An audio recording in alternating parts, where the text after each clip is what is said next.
Hi, everyone, and welcome to Report Shows Why EV Owners Remain Loyal to the Technology. This automotive news webinar mini session is brought to you by CDK Global. We're delighted you're with us for this presentation. I'm Emma Hancock, host, strategist, and moderator at Automotive News. Before I introduce our speaker today, a navigation tip. You can submit questions at any time. Just type them into the Q&A box on the left side of the webinar window and then hit send. Your speaker will get back to you by email.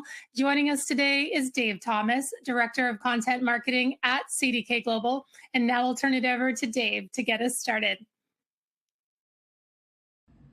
Hi, I'm Dave Thomas with CDK, and thank you so much for joining me on this webinar to talk about our latest EV ownership study.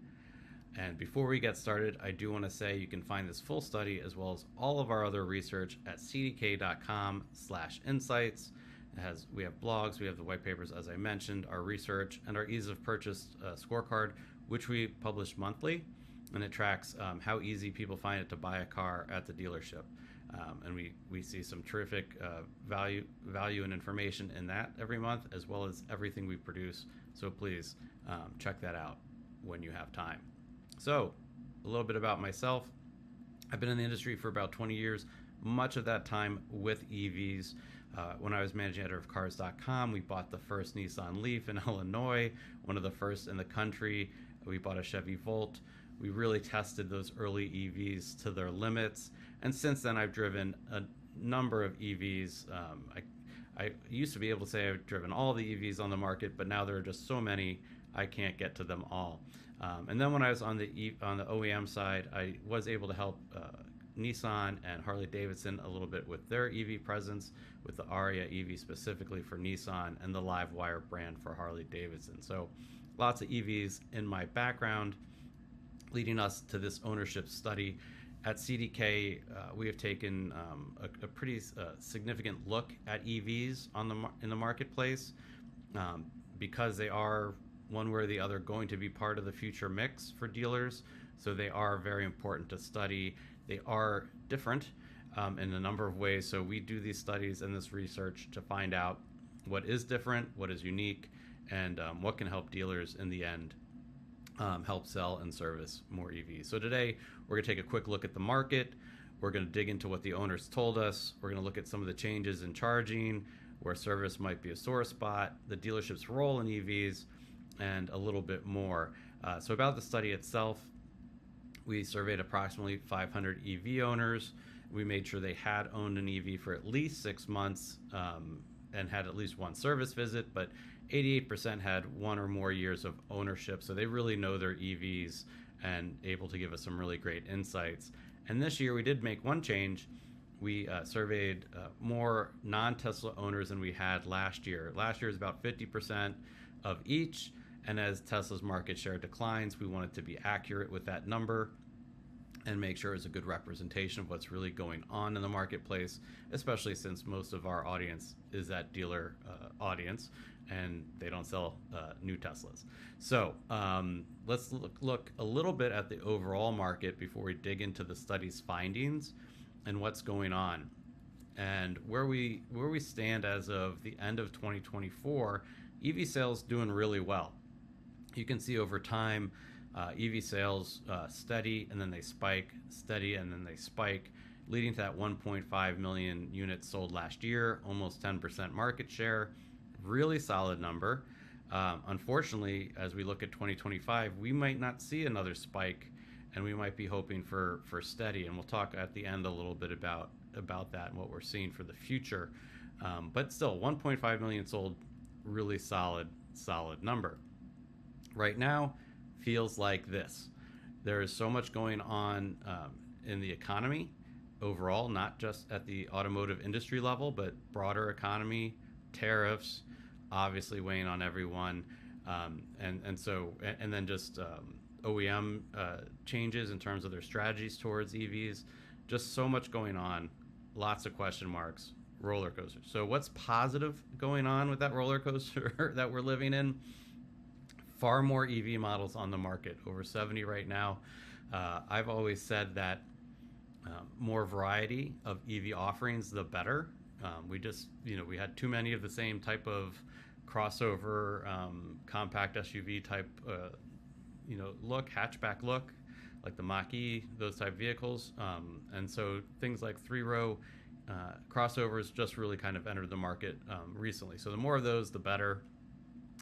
Q1 2025, really solid. 6 brands had triple-digit EV growth in Q1. Really great. Unfortunately, after Q1 comes April, and sales for almost every EV model fell in April. So that is not a good trend, and we'll talk about that again at the end. And one of the other big negatives that people refer to quite frequently as being a negative is that the EV incentive for buyers is going away likely this year. We'll dig into some numbers where maybe that's not as scary as it seems. And I don't think actually the EV incentives will be the deciding factor in terms of performance next year. So that's kind of where we are today. And I start many of my presentations, and it's been a couple of years now, with this phrase that EVs aren't going away. And how do we know this? We know this because owners love their EVs. And so the snowball will keep growing because of these numbers here. You can see vast majorities love the car, best they've driven, best they've owned, and they're happy with their purchase decision. But the best number to indicate future growth is that 82% say they will buy another EV. This number is very significant. You think that 1.5 million sold last year, the math is very easy this year. 1.2 million additional units if you use this 82% number based on all the people that bought in 24. So in 3, 5, 6 years in the future, there's that 1.2 million EV units that will come from there. So really solid number. Last year when we asked this, we asked the question a little differently. Will you buy only EVs going forward? And that number is 73%.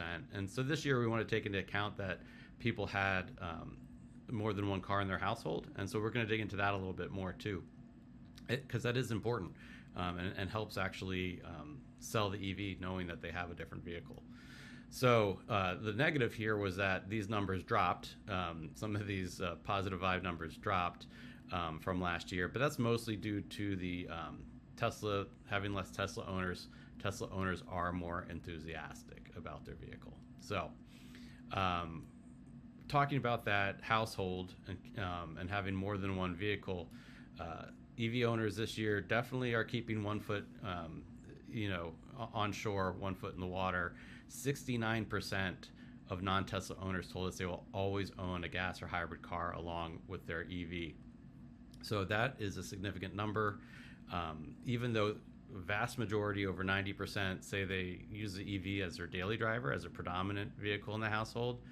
And so what this means is that when you look at the total households in the country, there's lots of room for EVs. 92% of households own at least a car, and the average is 2.2 cars per household. And the vast majority of states have that 2+ cars, and car ownership is growing, just like population growth. Car ownership is also growing. Biggest states with car growth, like 20% or more: Utah, Florida, Michigan, Tennessee, South Carolina. There are states with really big growth over the past decade in terms of ownership. So, and states like Florida are also seeing a big uptick in EV sales. So, so lots of positive here. The top motivators for EV ownership, you can see here on the right, cost-effective number one, for sure. Impact on the environment. Then you see some of these others, and these are broken out. Sorry that I'm covering the key there. The left number is Tesla owners. The number on the right is non-Tesla owners. But check out tax incentives. We mentioned that they might go away.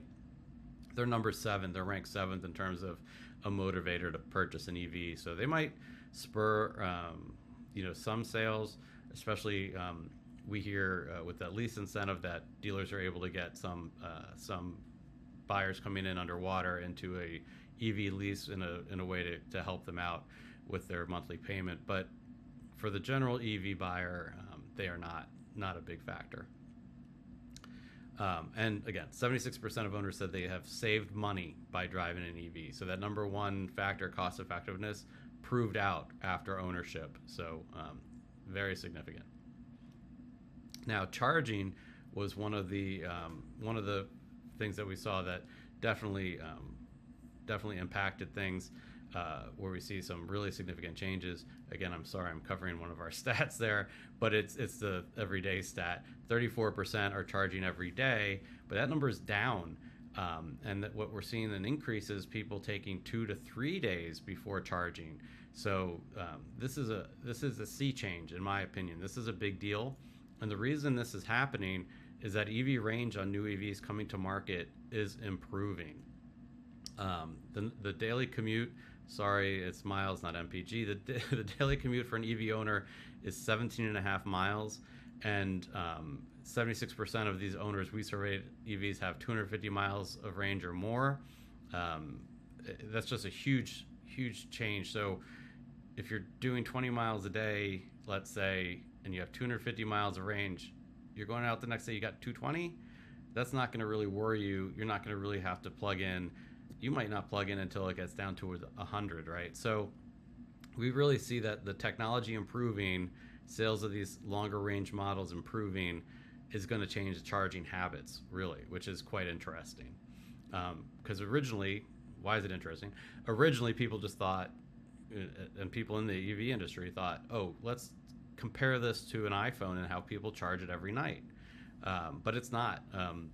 People are using their iPhones to drain them to that extent. They're not using their EVs in the same way.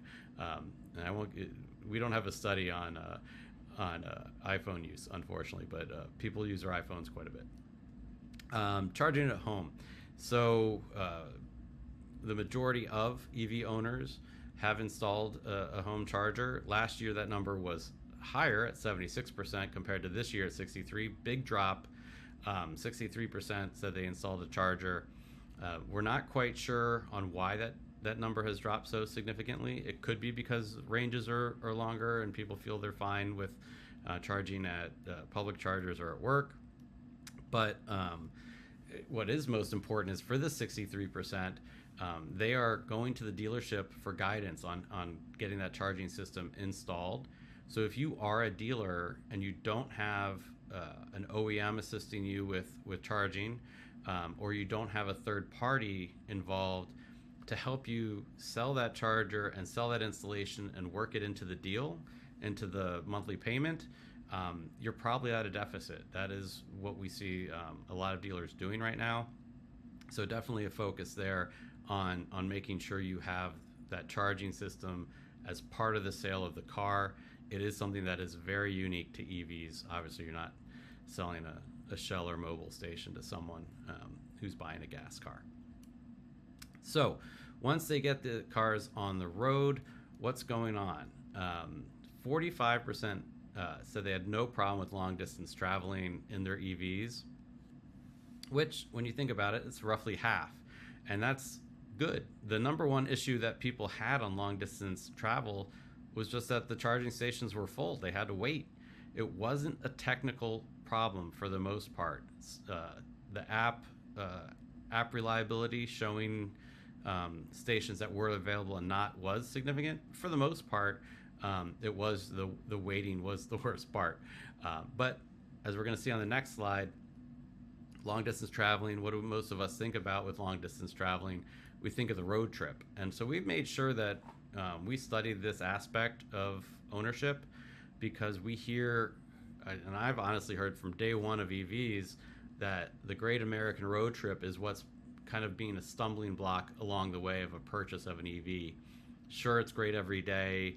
That 17 and a half miles of round trip commuting is easy, but I want to go on a road trip, and that's part of the ownership lifespan. And so they don't want something that has a compromise there. But we are seeing growth in road trips and the distance of road trips. So the number of people that took a road trip of 750 miles or more increased from 18% last year to 27% this year. That is a long road trip, and people are doing it in their EV.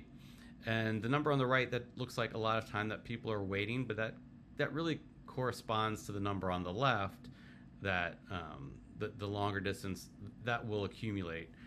Time will add up when you're charging multiple times on your trip, as will stopping for gas and snacks and everything else. So it is longer, obviously, with an EV than gas car, but it does seem kind of negligible compared to how far people are going. Now, where we are seeing a little bit of a sore spot is at the service side of things. 20% of dealers have half of their service technicians trained on EVs, and that's important, but it's not enough to offset this number we see on the left. The number of people getting a same-day appointment has dropped significantly from last year, and the number of people waiting 3 days has gone up from 9 to 14%. Now, I mentioned that service technician training on the right. Almost every dealer that sells EVs has told us that they have someone trained on servicing EVs, at least some portion of their technician staff. This number is saying half or more, and that's only 20% of dealers saying they have that many. And it's important because as we sell 1.5 million EVs a year or so, the number of EVs in service in the fleet out in the world is going to keep growing, and they're going to need service. Well, EVs are known to have less maintenance needs. It doesn't mean they have no maintenance needs, and they need technicians to service them. So now, not all of these waits are just because of technicians. There have been part shortages for EVs. They are new, coming to market. They might not have enough parts to get serviced. There might be technological problems in terms of software not being ready to be updated, things like that slow things down as well. So it's not just the technician side, but we do feel the technician side is where we need to see the improvement to move these numbers. But no matter what the experience is on the service side, EV owners are very loyal. 64% of EV owners will say they'll buy from the same brand. That's very high. It's a little lower for non-Tesla owners, 62%, but still quite high. And Tesla owners, very high. 70% say they'll buy from the same brand.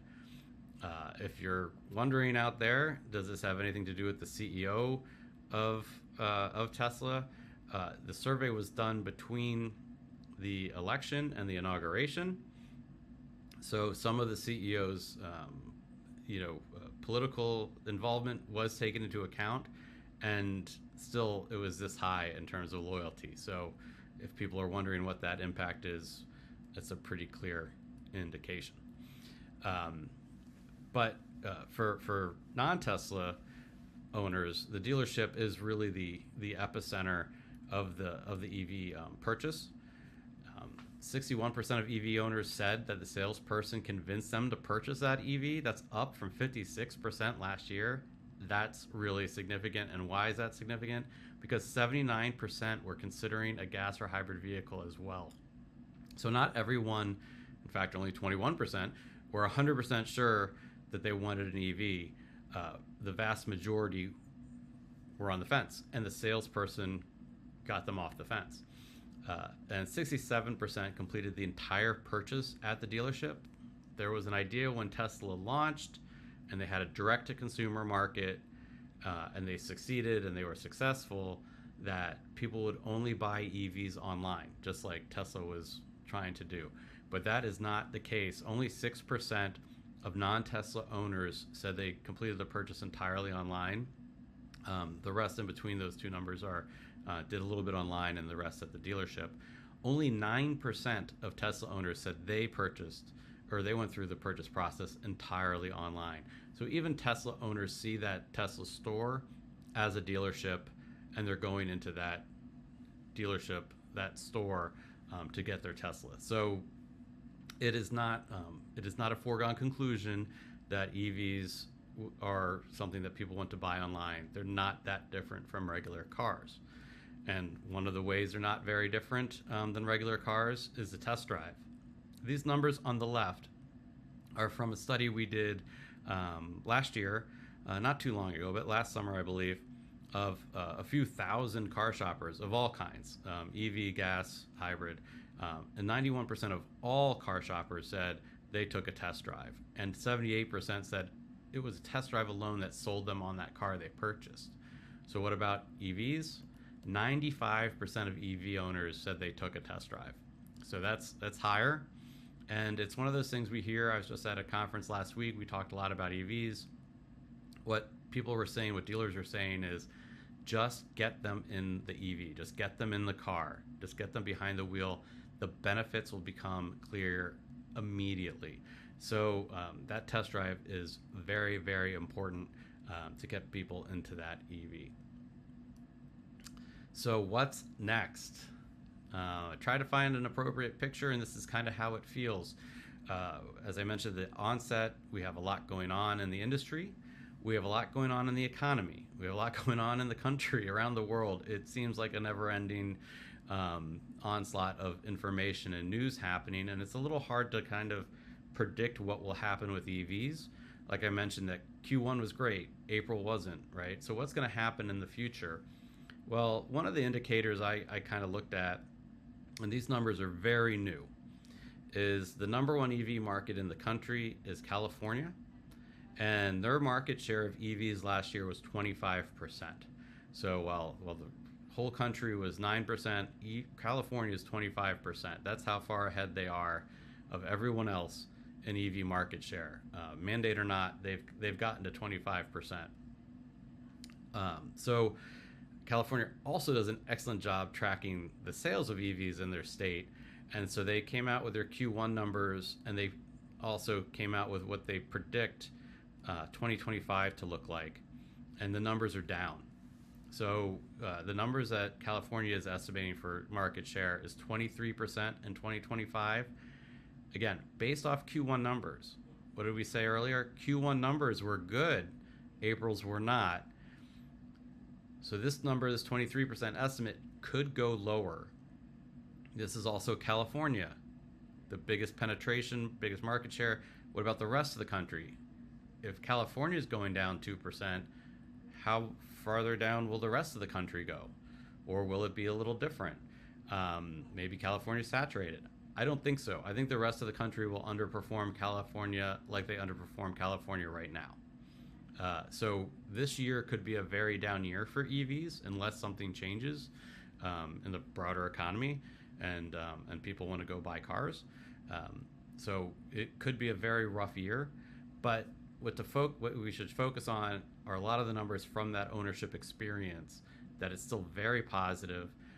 People enjoy driving their EVs, enjoy owning their EVs, and they're not going to go away. They'll keep growing. But this is something to watch out for, and we don't want to cover over it in any way.